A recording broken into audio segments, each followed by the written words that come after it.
आणि त्याला खबर आलेली आहे बंगालवरून की त्याचा जो बंगालचा इक्तेदार आहे तो सारखं त्याच्या विरोधात घडामोडी करत आहे.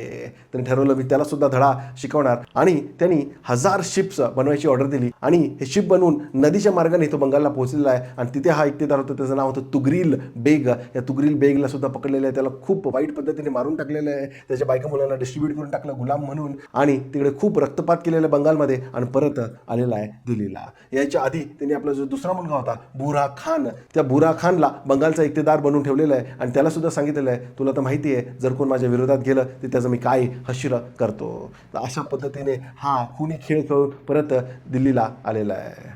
याचसोबत त्यांनी काही चांगली कामं सुद्धा केलेली आहेत, जसं की अमीर खुसरो नावाचा एक पोएट होता, त्याला त्यांनी दरबारमध्ये बोलून त्याला दिल्ली दरबारचा पोएट म्हणून टाकलेला आहे. ह्या अमीर खुसरोमुळेच पुढे आपल्याला बाकीच्या सुलतानचा इतिहास कळतो, कारण की ह्यांनी त्यांच्यावरती कविता लिहिली आहे, त्याच्यावरती गोष्टी लेख लिहिलेले आहेत. यांनी पुढे 7 सुलतान पाहिले आणि आपल्याला पुढे डिटेल दिल्ली सल्तनतची माहिती अमीर खुसरोवरून मिळते. पण आता हा गियासुद्दीन बलबन असा रक्तपात करता करता म्हातारा झालेला आहे आणि 1287 ला त्याची मृत्यू होते नॅचरली.